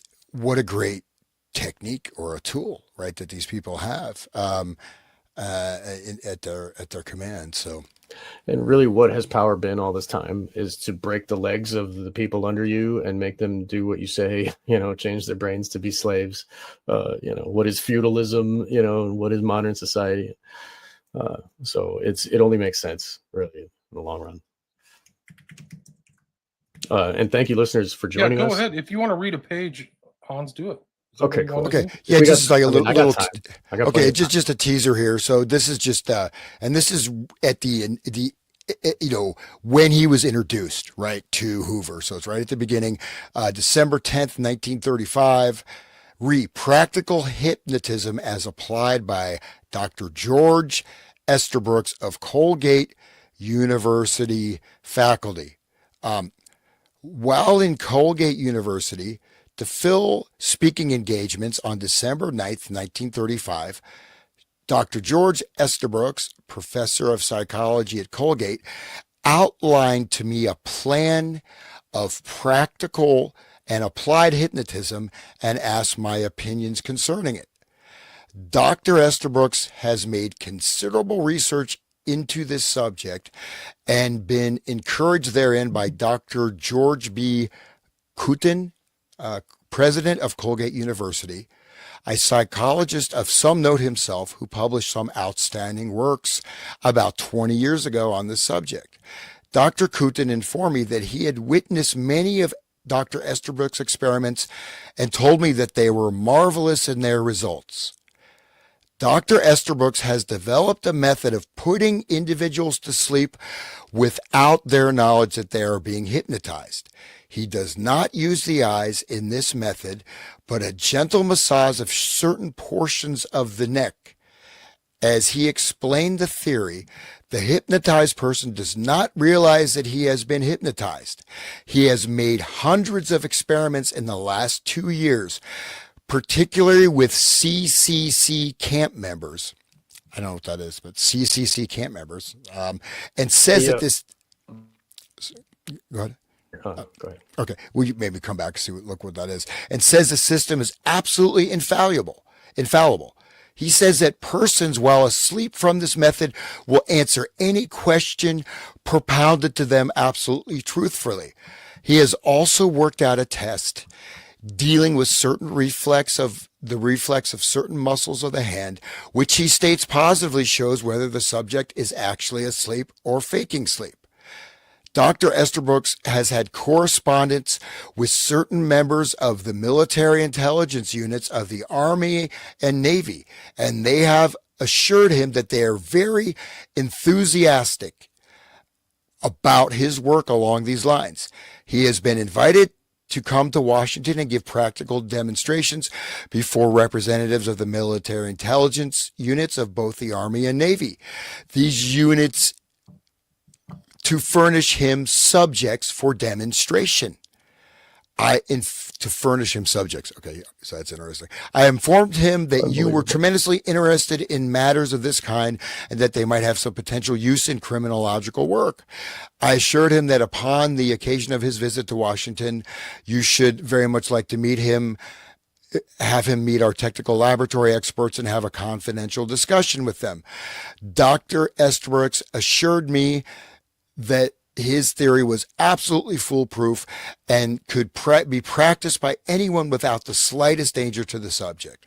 I knew Dr. Estabrooks very well as a student at Oxford University and believe that his system contains great possibilities in criminological work. He has informed me that he has been keeping it entirely secret and that it had been made known only to the intelligence units of the Army and Navy. Because of my personal friendship with Dr. Estabrooks, I feel that if you so desire, I can make arrangements for him to discuss his theory with Mr. Coffey or other members of the technical laboratory staff, explain the results he has obtained to them in detail, and if desirable, give actual demonstrations. If he has a successful method, and it seems to me that he has, the Bureau could easily obtain very favorable publicity concerning the development of this theory if and when Dr. Estabrooks decided to make it known to the world. Incidentally, Dr. Estabrooks' idea is not to make money for himself, but to aid the world generally, particularly shell-shocked and gassed soldiers. Dr. Estabrooks was overseas several years ago with the Canadian armies and had an enviable service record with them.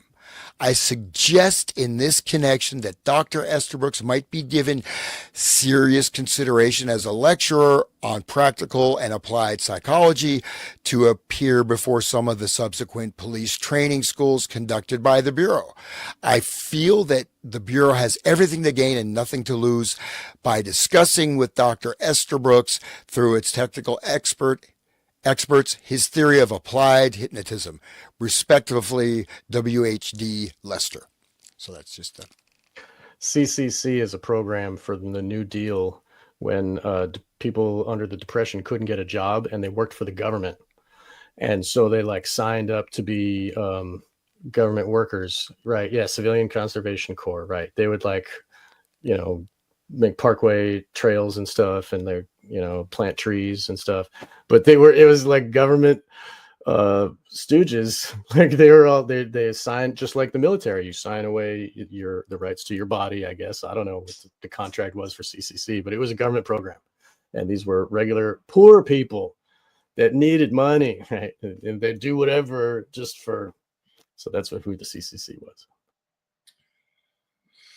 What we're going to find in the next episode is that this guy is a member of the American government past, administrations for 4 decades, really, till 1972. And a lot of the background we're going to go in is a more accurate version of history of what happened post-war than I think is in the history books, because we're going to show that these guys are in very detailed discussion with Estabrooks, the founder, as relayed in Dave McGowan's Program to Kill, right there, where we did the Mind Control 101. So you're going to see all this. That means that when you see all these pictures of Hoover with JFK, RFK, LBJ, all these other characters, CIA agents, CIA heads, he knows this stuff. And most people, when they look at the pictures, they don't know that he knows this kind of like Estabrooks material. The precursor by 20 years to MK Ultra, precursor 20 years to Dulles. And so this is all very important. And this is like I've said earlier, it'll show this is more important knowledge, I think, about mind control in the 20th century than MK Ultra, because the MK Ultra is coming after all of Estabrooks stuff. Hypnosis, his book, Future of the Human Mind. This guy's super important, Estabrooks is. So I think that'll be the next show. But I mean, we're at the 2-hour mark. People, I've had a lot of great responses for this episode, 6 episodes we've done so far. Please share it if you can on your social media. Let people know. I'll put links to Hans Uter's Resonant State and Sean's Wake the Dead, and so people can check out their shows too. But please share these shows, because I think they're important, and they'll really open up 20th century history to you, and the history of assassinations and things like that, and the Manchurian Candidate. So it's all very important. But thanks for having me on the show, and until next time. Thank you, William. I just wanted to add one more point, that the criminology, the usefulness of this criminal, like, what are they doing? They are giving themselves a reason to exist. Like all these school shootings, we got to have an FBI to solve these, problem reaction solution, right? This it's useful for the FBI to create mass murderers and to create, school shooters, part of the program. So that way we need, we crave to be enslaved by these government programs. And thank you, William. Everybody, all my listeners should please check out WilliamRamseyInvestigates.com, and we can find your books and your podcast links and all your documentaries. All your great work is all there. And please, Hans. And I had a monumental accomplishment. I cracked into double digits on YouTube, man. I was like, I set very low bar. I got double digits. I was going for single. I got double. But just to say, thank you guys. It's always just amazing. Just kind of bouncing off all these things. I just wanted just before we go, just to call attention to just a few brief things from this. They're kind of odd, but number one, he's working with military intelligence units of Army and Navy, in the sentence, comma, these units to furnish him subjects for demonstrations. To furnish him subjects. So think it's just comma. Intelligence units of the Army and Navy. these units capitalize to furnish him subjects for demonstrations, which means what? To force. Yeah. And then also, working with gassed and shell-shocked to aid the world generally, particularly shell-shocked and gassed soldiers. So I'm not sure how does that aid the world? Yeah, so I think that's some of the read between the lines, even that comma, furnish. You furnish someone. That's like furniture. That's an object. Right. Subjects for experimentation. These are, and this is what Gowan talks about, right? All these people from the military going to these special things. Maybe some of those were subjects that were furnished.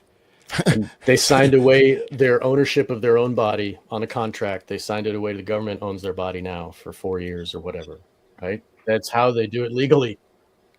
Right. Heidnik was definitely in MK Ultra. There's no question about it. He's just one that we know of. We know of so many other ones. Yeah. These guys eventually were furnished. The cannibal guy there, and Lake also. Lake was in Nam. These guys are coming from Nam or weird things. And there's even more strange stuff that they've disclosed and discovered. Like in the Kinzer book I saw recently, they would take the guys and make them watch snuff films. Like they literally would. Like this is in Kinzer. So that's how they would program. The Ludovico method. Yeah. Wow. Ties into Parallax View. It's really amazing. But it's very important for people to know this is not 50s. This is 30s. And Hoover, like you said, he knows some of these crimes and things that happened. They involve people that Esther Brooks would be a person to influence, to have dark persuasion over. So he knows that, but he's not disclosing it. That thing. And it goes back to our original show on Manchurian Candidate, where Dr. Yen Lo is talking about these people as a weapon.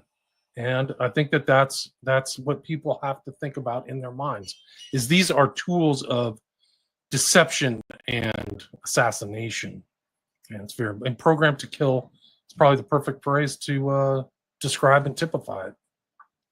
Yeah, last thing is that, obviously this is the introduction where Hoover is introduced to Esther Brooks. This is the very beginning, first thing, but CCC camp members, military soldiers who don't have to follow orders, and shell-shocked and gassed individuals. So, and we go on, we'll see that the CCC, these people are basically what, they're poor, right? Great Depression, man. Yes. And so these are also captive audiences. These aren't people that sign up to voluntarily, be a human guinea pig or a test. These are people being experimented upon without their knowledge, right? They don't know what they're getting. So I just thought that was of some interest that, and again, 1930, well, so this started a long time ago, long before MK Ultra. So, all right. I just want to thank both of you guys for letting me be part of this. This is so fun, and my listeners as well have had. They love it, and they've been giving me good comments. And just want to thank you guys again for letting me be part. I don't mean to jump all over your words and start interrupting.